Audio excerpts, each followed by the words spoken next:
ॐ सदाशिवसमारम्भां शङ्कराचार्यमध्यमाम् अस्मदाचार्यपर्यन्तां वन्दे गुरुपरम्पराम्।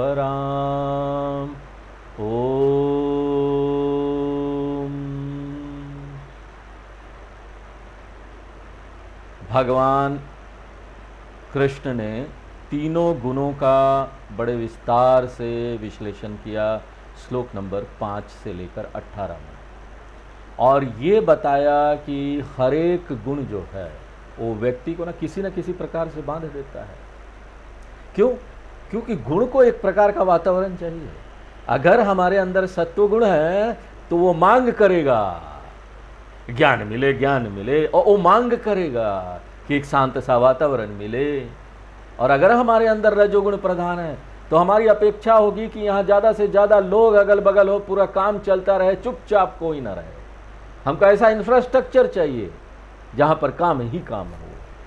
और अगर हमारे अंदर तमोगुण प्रधान है तो ना हम आलसी बनकर हर समय सोना चाहेंगे, कोई काम नहीं, सोते रहो। हमको एक ऐसा वातावरण चाहिए होगा ना जहाँ सब कुछ ना सोने जैसा हो रहा हो, सब लोग सो रहे हो, आप भी सो जाइए। तो हर एक गुण जो है ना एक सेटअप डिमांड करता है, एक वातावरण डिमांड करता है। और अगर वो नहीं होगा, उन गुणों की मांग को आप पूरा नहीं करेंगे तो वो नखरा दिखाना चालू करेंगे, और बहुत सारा नखरा यहां पर आपके पास फेंकेंगे एक एक करके, और आप उसको संभालने में लगे रहेंगे। और इसके कारण से मानसिक तनाव होगा, मेंटल डिस्टरबेंस होगा।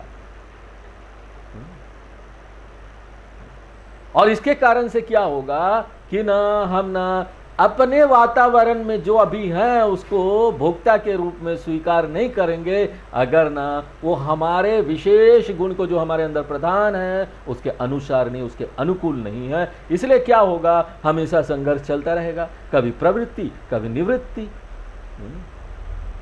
हमेशा हम ऐसा वातावरण ढूंढते रहेंगे जो हमारे गुणों के अनुकूल हो। अगर वो अनुकूल नहीं होगा, प्रतिकूल होगा, तो हम वहां से भागना चाहेंगे, और अनुकूल होगा तो वहां रहना चाहेंगे, उसको पकड़ना चाहेंगे। तो हर एक गुण जो है ना वो बहुत सारा प्रवृत्ति, बहुत सारा निवृत्ति कराता है। प्रवृत्ति यानी हम भाग रहे हैं एक विशेष वातावरण की खोज में, और निवृत्ति यानी ये वातावरण ठीक नहीं है, वहां से हम भागना चाह रहे हैं। तो ये जो अनुकूल और प्रतिकूल वातावरण का जो हम विभाजन करते, क्लासिफिकेशन करते, किसके अनुसार करते हैं? गुणों के अनुसार। हमारे अंदर क्या गुण है। एक विशेष वातावरण है जो सत्व गुण वाले लोगों के लिए अनुकूल होगा, लेकिन वही विशेष वातावरण जो सत्व गुण वाले लोगों के लिए अनुकूल है, रजोगुण वाले उसको पसंद नहीं करेंगे। सत्व गुणी व्यक्ति जब किसी आश्रम में जाएगा तो बोलेगा, वाह कितना शांत है, कितनी शांति है यहाँ पर, हमको बड़ा अच्छा लगता है। रजोगुण वाला व्यक्ति उसी जगह पर आएगा तो बोलेगा, अरे यहाँ तो मरघट की तरह शांति है, शमशान लग रहा है, कोई कुछ बोलता ही नहीं, कोई काम ही नहीं है यहाँ। तो शांति तो वही है, लेकिन एक व्यक्ति उसको लेकर पॉजिटिव थिंकिंग कर रहा है, एक दूसरा व्यक्ति उसको लेकर नेगेटिव थिंकिंग कर रहा है। इसलिए भोक्ता के रूप में मैं अपने वातावरण को अनुकूल और प्रतिकूल में विभाजित करता हूँ, और उसमें मैं एडजस्ट होना चाहता हूँ, उसको फाइन ट्यून करता रहता हूँ, कभी इसको अच्छा करूँगा, कभी उसको अच्छा करूँगा। और इसके कारण से मेरे मन में एक शक्तिशाली राग द्वेष का निर्माण होता है, और मैं इसके कारण से अपनी परिस्थिति, अपने वातावरण को बदलना चाहता हूँ और कर्ता बन जाता हूँ। क्योंकि भोक्ता के रूप में मैं संतुष्ट नहीं हूँ, इसलिए मैं उस सेटअप को बदलना चाहता हूँ, उस वातावरण को बदलना चाहता हूँ। और वातावरण को बदलने के लिए मुझे क्या बनना पड़ेगा? कर्ता बनना पड़ेगा। और कुछ करने के बाद फिर से मैं देखता हूँ भोक्ता के रूप में कि ठीक हुआ कि नहीं, फिर से संतुष्टि नहीं है, नहीं ये ठीक नहीं था, ये होना चाहिए था। जैसे एक पेंटर होता है ना, वो क्या करता है, कोई पेंटिंग ड्राइंग बना रहा है, ड्राइंग बनाएगा, फिर पीछे जाएगा, पीछे जाकर देखेगा इसका ड्राइंग कैसा लग रहा है, फिर उसको लगेगा अरे यहाँ थोड़ा कमी है, फिर उसको टचअप करेगा। तो वो एडजस्ट करता जाएगा। हम भी अपने जीवन को ऐसे ही कर रहे हैं, एडजस्ट कर रहे हैं। क्यों? कर्ता के रूप में हम न असंतुष्ट हैं। भोक्ता यहां पर असंतुष्ट रहता है, वो कर्ता बन जाता है, फिर से काम करता है, फिर से भोक्ता बनता है, फिर से कर्ता बन जाता है। भोक्ता करता, भोक्ता करता, भोक्ता के रूप में हम सदैव असंतुष्ट हैं। हमको ये ठीक नहीं लगता, हमको सब चीज, किसी चीज से हम सेटिस्फाइड नहीं है। और ऐसा जब चलते रहता ना जीवन में ये, तो ना हमको ना वो उच्च चीजें दिखाई नहीं देती। वो जो उच्च आत्मा है, निर्गुण साक्षी स्वरूपम है, वो हमको दिखाई नहीं देता। क्योंकि ये जो 3 गुण है ना, वो मुझे बिजी रखे हुए है। शरीर मन के संघात से जुड़कर वो यहां पर मुझे संसार में डुबाए रखता है। इसलिए तो कृष्ण भगवान ने 5वें श्लोक में बोला था, निबध्नन्ति महाबाहो देहे देहिनम अव्ययम। मैं साक्षी चैतन्य जो सर्वत्र व्याप्त है, मुझे कभी भी अपना ये जो सत्य स्वरूप है उसको अपनाने नहीं दिया जाता। हर समय मेरी पहचान वो सीमित शरीर से बना दिया जाता है। तो ये 3 गुण क्या करते हैं? मुझे बांध देते अपने शरीर से। मुझे कभी सोचने का मौका नहीं देते कि ऐसी कोई संभावना है कि इससे भी बड़ी कोई चीज है क्या। हर समय एक बच्चे की तरह से वो नखरा करता रहता है। 3 गुण, सत्व रज तम, 3 बच्चा, तीनों बच्चे अपने नखरे दिखाते रहते हैं। कई बार होता है कि स्वामी लोग किसी के घर में भिक्षा के लिए, अन्न के लिए जाते हैं। साधु सन्यासियों को लोग बुलाते हैं अपने घर में, स्वामी जी भिक्षा के लिए आइए। तो वहाँ जाते हैं। अब वहाँ भिक्षा ले लिया, सब घर के परिवार के लोग बैठे हुए सोफा उफा में, सब बातचीत चल रही है। और वहाँ पर छोटा कोई बच्चा होगा 3 महीने का, 4 महीने का, और अपने बच्चे को गोद में रखकर वो वेदांत का प्रश्न पूछेंगे स्वामी जी से। स्वामी जी महावाक्य क्या है? अब बेचारे स्वामी इतना सीरियस उपनिषद का महावाक्य उसको बड़े सीरियसली विस्तार से बताएंगे। जब बताना शुरू करेंगे वो बेबी जो है ना रोना शुरू करेगा, और बगल में पिताजी बैठे, वो माँ जो है पिताजी को, बेबी को ट्रांसफर करेगी। अब ये स्वामी को बेचारा जो सीरियसली महावाक्य बता रहा था उसको रुकना पड़ेगा। वो बेचारा रुका हुआ, थोड़ा ध्यान तो दे यहाँ पर। बच्चा पिताजी के पास जाता, वहां रोना शुरू करता है। तब तक कुछ और बता रहे थे, महावाक्य ये है, तब तक मांग रहे हाँ बच्चा। तो क्या सीरियस चीज बताएगा? इसी तरह से हमारा जीवन चल रहा है। कैसे आप सुनेंगे इन सीरियस चीजों को? क्योंकि ये जो गुणों वाला बच्चा है वो आपको तंग कर रहा है, कभी इस गोदी से उस गोदी। इसलिए ये जो सगुण शरीर है, ये जो शरीर है, और ये जो सगुण माइंड है, मन है, और ये जो सगुण सेटअप है, वो मुझे बिजी रखता है हर समय। मैं कभी भी निर्गुण स्वरूप के बारे में नहीं सोच सकता। और ये तीनों गुण नखरा दिखाते रहते हैं, नखरा दिखाकर मुझे बिजी रखते हैं देह अभिमान में। इसलिए कृष्ण भगवान क्या बोलते हैं? देहीनम, ये जो साक्षी हूं मैं, वो इस शरीर से, स्थूल शरीर से बंध जाता है। और साक्षी को कभी सोचने नहीं दिया जाता कि वो ना सर्वत्र व्याप्त ब्रह्म स्वरूप है। हर समय मैं इस शरीर के बारे में सोचता रहता हूं, अपने अहंकार स्वरूप के बारे में ही सोचता रहता हूं। शंकराचार्य जी भज गोविंदम में बोलते हैं, बालास्तावत क्रीडासक्तः तरुणस्तावत तरुणीसक्तः वृद्धास्तावत चिंतासक्तः परमे ब्रह्मणि कोपि न सक्तः। लगाए हुए हैं गुण। इसलिए इसको क्या बोलते हैं? ये जो गुण है ना, वो आपको घसीट रहा है। साक्षी को घसीट के अहंकार के स्तर पर खींच के ले आता है। और इस एडजस्टिंग करने का वाला जो जीवन है ना, सेटअप को, वातावरण को हम परिवर्तित करते रहते हैं, वो ना कभी भी हमारे स्थिति को अच्छा नहीं करेगा। क्योंकि आदर्श वातावरण बोल के कोई वातावरण है ही नहीं। अगर किसी प्रकार आप वातावरण को अच्छा कर भी लेते हैं ना, तो परमानेंटली वैसा बनाए कभी नहीं रख सकते। सुरेश्वर आचार्य जी कहीं लिखते हैं कि ना, ये वातावरण को बदलना, कि हमको ऐसा सेटअप मिले, हमको ऐसा वातावरण मिले, ये चीज़ें ऐसी हो, वो चीज़ें ऐसी हो, ये ऐसे ही है ना, जैसे हम अपने नाक के टिप पर एप्पल को बैलेंस कर रहे हैं। सेब को नाक के टिप पर बैलेंस करने की कोशिश कीजिए, असंभव है ना। उसी तरीके से ये तीन गुण ना कॉन्स्टेंटली सतत परिवर्तित होते रहता है, और इसके कारण से ये वातावरण भी परिवर्तित होते रहता है। ये शरीर कभी पंपकिन बन जाता है, कभी ड्रमस्टिक बन जाता है, कभी कोहड़ा बन जाता है और कभी सहजन बन जाता है।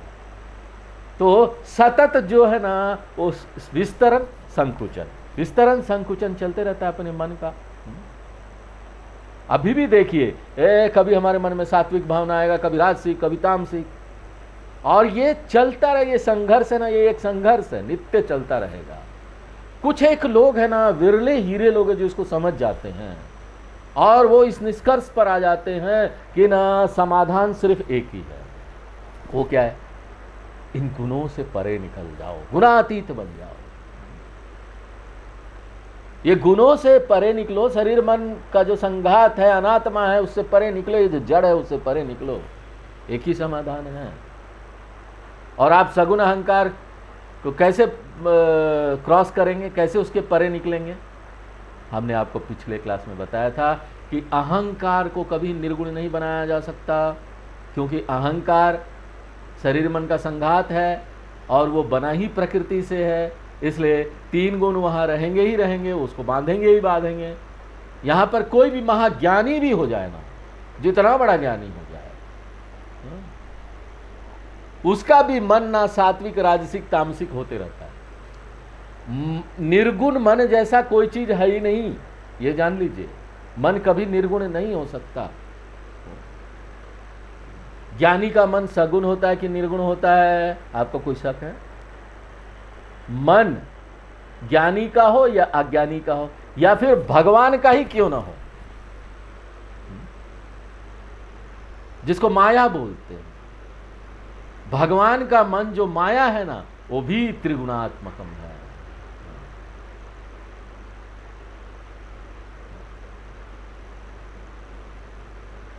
तो मन जो है ना सगुण रहेगा, शरीर भी सगुण रहेगा। इसलिए ना यहां पर कोई प्रश्न नहीं उठता कि आप ना अनात्मा को निर्गुण बना देंगे। गुणों से परे निकलना है। फिर साक्षी का क्या? साक्षी को भी निर्गुण नहीं बना सकते, क्योंकि साक्षी को निर्गुण बनाने की जरूरत नहीं है, वो पहले से निर्गुण है। इसलिए एक ही समाधान है, अपनी पहचान को बदलो। सगुण अहंकार से निर्गुण साक्षी में, इसको बोलते हैं आत्मा अनात्मा विवेक। और ये सत्य को जानकर कि मैं शरीर नहीं हूं, जिसके भीतर एक चेतनता है, किंतु मैं एक चेतनता हूं जिसको ये टेम्पररी अस्थाई शरीर मिला हुआ है। मैं शरीर नहीं हूं, मैं टेम्पररी अस्थाई शरीर हूं, स्थाई चेतनता के साथ। मैं स्थाई चेतन तत्व हूं जो हमेशा रहेगा, जो नित्य है। तो अस्थाई शरीर मिला हुआ, टेम्पररी बॉडी मिला हुआ है। और आत्मा के रूप में, साक्षी के रूप में हम हमेशा निर्गुण हैं, हम हमेशा अकर्ता है, हम हमेशा अभोक्ता है। और एकमात्र यही ज्ञान जीवन के सभी चीज़ों का सॉल्यूशन है। इसके अलावा और कोई रास्ता नहीं है। करके देखिए, नहीं मिलेगा। इसलिए गुणों से परे निकलने का क्या अर्थ है? आत्मज्ञान प्राप्त करना। आत्मज्ञान का क्या अर्थ है? गुरु मुखतः वेदांत श्रवण मनन निधि ध्यान, गुरु के मुख से वेदांत श्रवण मनन और निधि ध्यान करना। और हमको सब यहाँ पर अप्लाई करना पड़ेगा जो हमने चौथे अध्याय में 34वें श्लोक में देखा था। तद्विद्धि प्रणिपातेन परिप्रश्नेन सेवया उपदेक्ष्यन्ति ते ज्ञानम ज्ञानिनस्तत्वदर्शिनः। आपको शास्त्र का सहारा लेना पड़ेगा, आपको गुरु उपदेश का सहारा लेना पड़ेगा और ये जानना पड़ेगा कि मैं ना हमेशा से निर्गुण साक्षी था या थी। वही कृष्ण भगवान यहां पर बता रहे। क्या बता रहे? गुणेभ्यश्च परम वेत्ति। तो ये जो साधक है वो साक्षी चैतन्य के बारे में जान जाता है। और क्या है ये साक्षी चैतन्यम? तो भगवान बोलते परम है, गुणेभ्य है, तीनों गुणों से परे है। और ये 3 गुण में 3 शरीर भी आ जाता है, मन भी आ जाता है। तो 3 गुण, गुणेभ्य परम, परम यानी शरीर मन के संघात से परे, अनात्मा से परे। जो चेतनता है वो ये भौतिक शरीर से परे है। अब यहां पर प्रश्न उठता है, परे से आपका क्या मतलब है स्वामी जी? परे है क्या मतलब? क्योंकि हम इस शब्द का उपयोग तभी करते हैं जब कोई चीज को बताना पड़ता है कि कोई चीज दूर है। एक चीज यहां पर कार से आगे है, हम बोलते वो कार जो खड़ा है ना उससे आगे, इसका मतलब वो कार इतनी दूर है, वहां पर है, उससे परे हम बोलते ना, उससे परे, कार से परे वो घर है। उसी तरीके से हम यहाँ गलत समझ बना सकते हैं। हम बोल सकते हैं साक्षी शरीर से परे यानी कहीं पर है, वहाँ बादलों में, वहाँ जाकर हमको ढूंढना है, ऐसा हम सोच सकते हैं। लेकिन यहाँ परे का अर्थ नहीं है कि ना कोई यात्रा करके जाके उसको ढूंढना है, कहीं दूर है। तो फिर क्या अर्थ है परे का? परे का अर्थ है कि ये यही है इस शरीर में, शरीर के अंदर बाहर वो तो प्रोत है, लेकिन ना ये आपके मन और शरीर से प्रभावित नहीं होता। जिस तरह से ये प्रकाश है ना, मेरे हाथ में भी पड़ रहा है, मेरे हाथ से भी बाहर जा रहा है, लेकिन प्रकाश को कुछ भी हो, या हाथ को कुछ भी होता है तो प्रकाश प्रभावित नहीं होता। हाथ को गंदा कर दीजिए, कुछ लगा दीजिए यहाँ, प्रकाश को लगेगा क्या? कुछ नहीं लगेगा। असंगत्वम बोलते इसको संस्कृत में, असंग है। साक्षी चैतन्य, अंदर बाहर ओत प्रोत त्रिगुणात्मकम शरीरम, ये जिंदा कर देती इस त्रिगुणात्मक शरीर को, लेकिन उससे प्रभावित नहीं होती। न पुण्यम न पापम न सौख्यम न दुखम, न मंत्रो न तीर्थम न वेदा न यज्ञ। वेद भी नहीं, यज्ञ भी नहीं, ये सब भी जड़ है, ये सब भी माया है। शरीर की जो बीमारी है वो चेतनता का नहीं है, मन में जो डिस्टर्बेंस चल रहा है वो चेतनता का नहीं है। असंगत्वम, परम का क्या अर्थ हुआ? असंगत्वम। तो गुणेभ्य परम, ये साक्षी चैतन्यम, और ये साक्षी चैतन्य ही मैं हूं। अहम इति व्यक्ति, ये हमको यहां जोड़ना पड़ेगा। तो ये व्यक्ति पहचान लेता है इस चेतनता को जो तीनों गुरु से परे है, अपने रूप में, सत्य स्वरूप के रूप में पहचान लेता है। यदा दृष्टा, यानी कि ये जो बुद्धिमान साधक है, जो कि बंधा हुआ था, वातावरण को बदलने में लगा हुआ था 3 गुणों के अनुसार, अब ये जान जाता है और उससे प्रभावित नहीं होता। यहां पर तो एक सेटअप हम बनाते हैं और 1 सप्ताह के बाद हमको लगता है अरे ये तो हम संतुष्ट नहीं है। अभी चेयर यहां पर था, उसको हटाकर दूसरी तरफ रखते, टेबल यहां था वो दूसरी तरफ रखते, कुछ ना कुछ एडजस्टमेंट करते रहते हैं। अगर वो संभव नहीं है, अपने बाल को काटेंगे, दाढ़ी बढ़ाएंगे। तो आप यहां बदलते रहते, कुछ ना कुछ, you go on changing because the mind fluctuates. मन उतार चढ़ाव में आता जाता रहता है। आपका जो एक दृष्टिकोण है आदर्श वातावरण को लेकर, वो भी बदलता रहता है। और इसी कारण से अंतहीन कोशिश आप करते रहते हैं। कभी इधर कभी उधर, कभी इसको बदलना कभी उसको बदलना। कुछ एक विरले लोग हैं ना जो ये समझ जाते हैं कि समस्या बाहर बदलने में नहीं है, समस्या मैं किस प्रकार से उसको देखता हूं, दृष्टिकोण क्या है उसमें, मेरे भीतर है। और जिस दिन मैं ये जान लेता हूं पूर्णत्वम इन वातावरण और परिस्थिति पर निर्भर नहीं है, तो उस दिन ना मैं अपना सभी संघर्ष को बंद कर देता हूं। बाहर बदलने का जो संघर्ष चल रहा था ना, वो बंद कर देता हूं। देखिए, यहां कोई चीज बाहर बदलना व्यवहारिक दृष्टिकोण से वो ठीक है, वो अलग बात है। व्यवहारिक सुविधा के लिए हम कुछ बाहर बदल रहे हैं, वो अलग बात है। व्यवहार में ठीक रहेगा, यहां आसानी होगी इस चीज को लेने में, कुछ बाहर बदल रहे हैं, वो ठीक बात है। उसकी बात हम नहीं कर रहे हैं कि आप कुछ मत बदलिए बाहर, ये बात हम नहीं कर रहे, इस बात को समझना चाहिए। अगर टेबल एक जगह पर है, हमको कुछ परेशानी हो रही है, उसको दूसरी जगह हम रख दे। कन्वीनियंट देख रहे हैं, अपनी सुविधा देख रहे हैं, काम करने की सुविधा के लिए कुछ करना है तो करेंगे,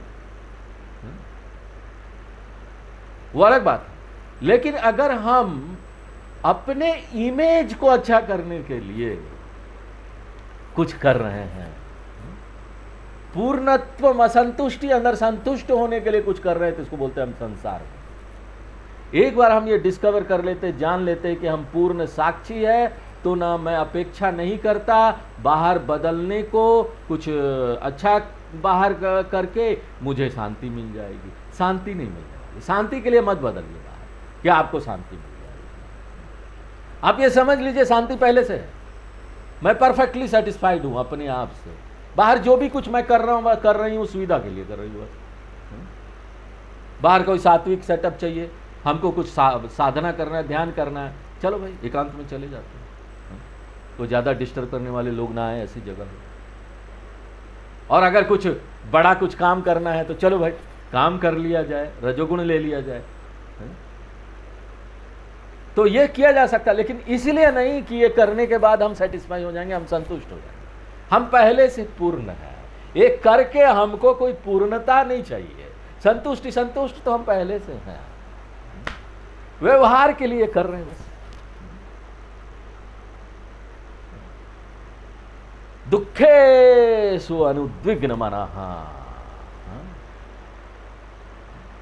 वो व्यक्ति बाहर के वातावरण से प्रभावित नहीं होता। इसलिए दृष्टा, एक जो बुद्धिमान व्यक्ति है, वो अपने आप को परिवर्तित करता है, बाहर नहीं। अनुपश्यति, वो ये देख लेता है कि वो उच्च स्वरूप, वो साक्षी है, वो गुणातीत है।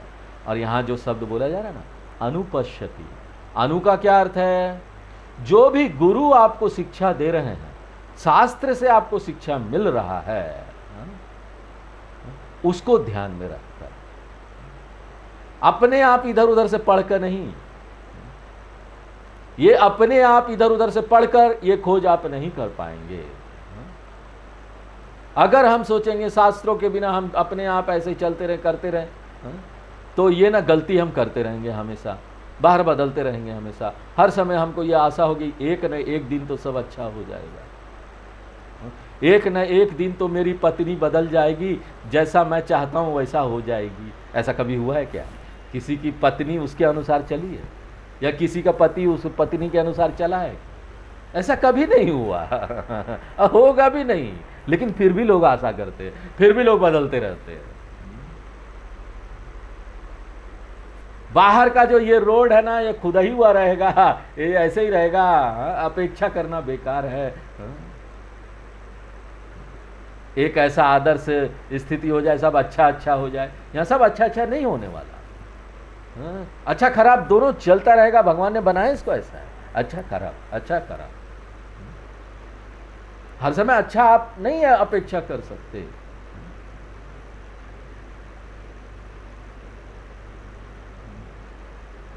तो यहां पर एकमात्र शास्त्री ही है जो हमको झटका देते रहते, बताते रहते हैं कि अरे भैया प्रश्न पूछो अपने अंदर से। क्या आपको लगता है कि संतुष्टि प्राप्त करने का कोई और साधन है, कोई और तरीका है? तरीका एक ही है, अपने अंदर जो बटन है ना उसको एडजस्ट कीजिए। तो ये जो ज्ञान है, कि शास्त्र और गुरु एकमात्र यही हमको इसको दे सकते हैं, ये होना चाहिए। गुरु और शास्त्र के द्वारा जो उपदेश दिया जा रहा है, यदा अनुपश्यति, ये जो बुद्धिमान साधक है इस सत्य को जान लेता है। और वो और क्या जान लेता है? गुणेभ्य अन्यम कर्तारम न पश्यति, और वो इस सत्य को जान लेता है कि जितने भी कर्म हैं वो अनात्मा के हैं। गुणेभ्य यानी अनात्माभ्य, अनात्मा यानी क्या? स्थूल सूक्ष्म कारण शरीर या फिर पंचकोश। तो ये जो अनात्मा है ना, वो नित्य ही करता रहेगा।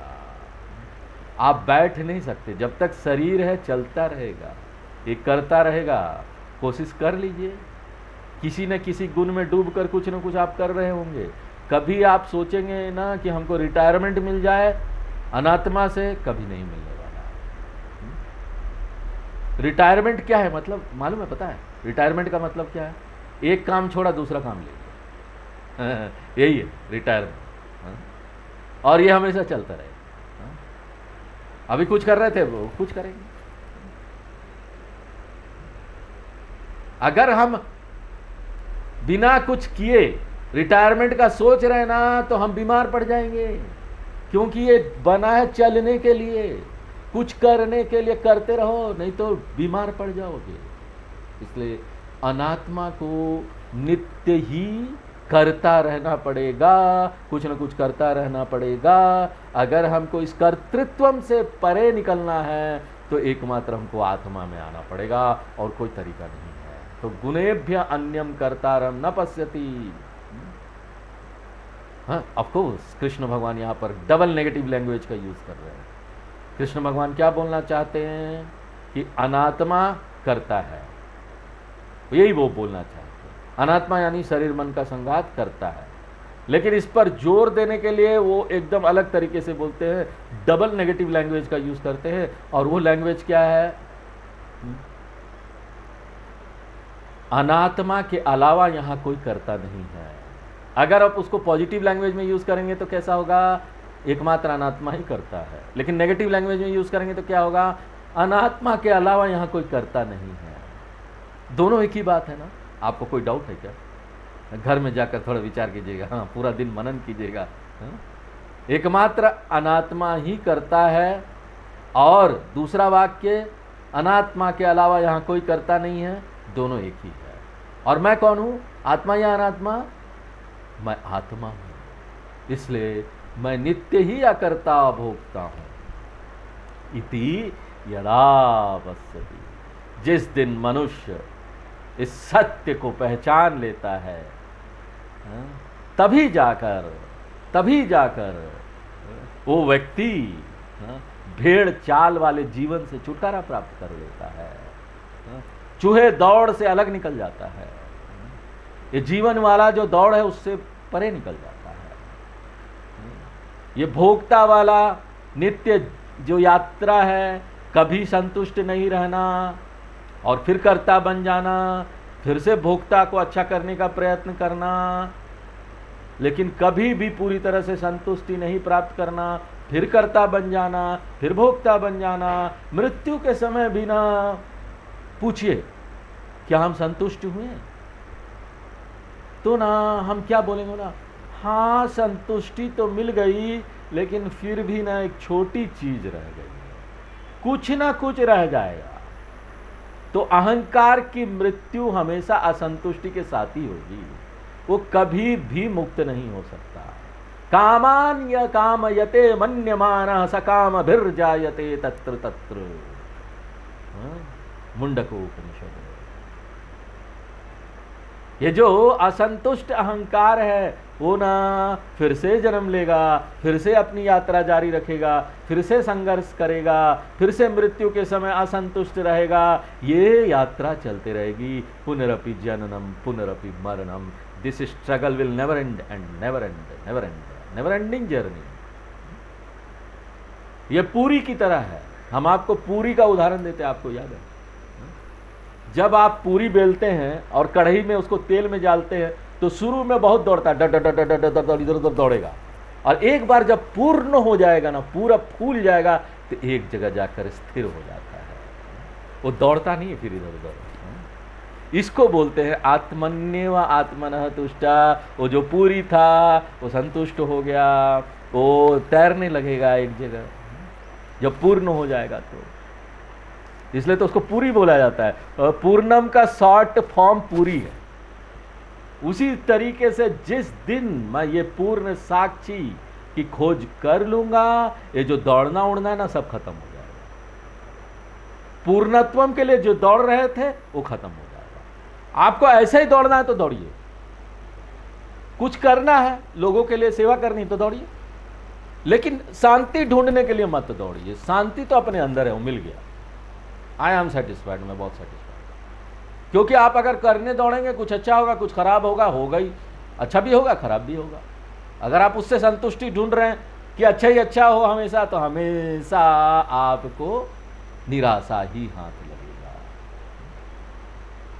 पूर्णत्वम के लिए अब हम नहीं दौड़ रहे हैं, पूर्णत्वम से दौड़ रहे हैं। मैं एक पूर्ण व्यक्ति हो गया हूं, और पूर्ण व्यक्ति होकर घूम घूम कर यहां सब करता हूं। करो, पूर्ण व्यक्ति होकर घूम घूम कर जो करना है करो, कुछ नहीं होगा। क्यों? अच्छा हो रहा खराब हो रहा, उस फर्क ही नहीं पड़ता। पूर्णत्वम के लिए तो हमने किया नहीं था, संतुष्टि के लिए तो किया नहीं था। अगर हम पूर्णत्वम के लिए कोई काम यहां करेंगे, कोई कर्म करेंगे ना, तो नित्य हमको चिंता में पड़े रहना पड़ेगा। रात को नींद भी ठीक से नहीं आएगी, खाना भी ठीक से नहीं खा पाएंगे।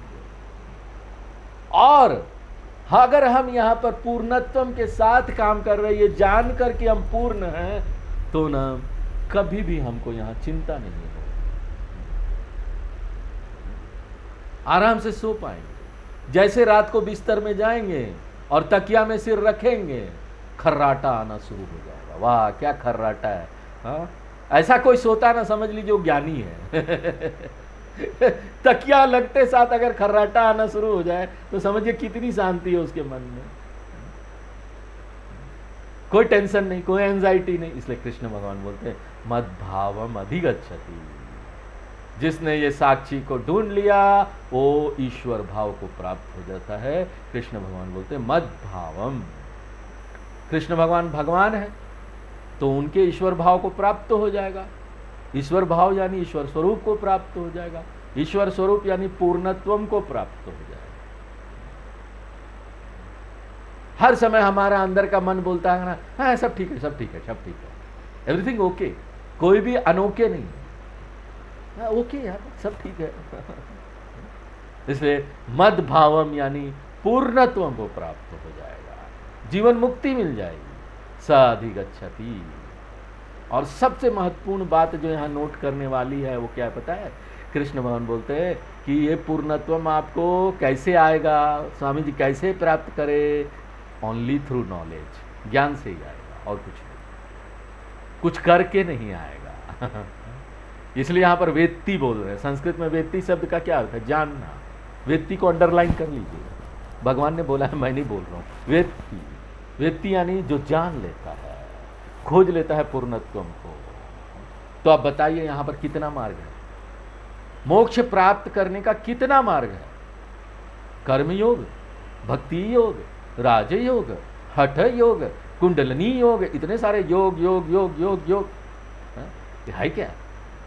कृष्ण भगवान बोलते नथिंग डूइंग, कोई योग भोग नहीं चलेगा यहाँ पर। बहुत सारे योग होंगे, लेकिन ये सब योग सिर्फ साधना करके अनात्मा को ठीक करने के लिए बस।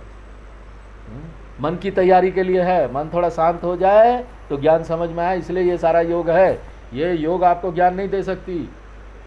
अंततो गत्वा जो आपको खोज करना है पूर्णत्वम का, वो वेदांत के श्रवण मनन निधिध्यासन से ही होगा, जिसको दूसरे शब्दों में ज्ञान योग बोलते हैं। ज्ञान योग के अलावा कोई मार्ग नहीं है। बहुत सारे रास्ते आते हैं, आप बहुत सारा जप, तीर्थ यात्रा, साधना, ध्यान सब कर लो, राजयोग कर लो, कुंडलिनी भी जगा लो, प्राणायाम कर लो, योगासन कर लो, सब जाकर जब यहाँ पर पहुँचते हैं तो यहाँ से आगे जाने का मार्ग एक ही है, एक ही रास्ता है और कुछ नहीं। पूर्णत्व प्राप्त करने का मार्ग सिर्फ ज्ञान है, वेदांत का श्रवण मनन निधिध्यासन ही है और कोई मार्ग नहीं है। आज यहीं विराम देते हैं, आगे फिर नेक्स्ट क्लास में देखेंगे। ओम पूर्णमदः पूर्णमिदं पूर्णात् पूर्णमुदच्यते पूर्णस्य पूर्णमादाय पूर्णमेवावशिष्यते। ओम शांति शांति।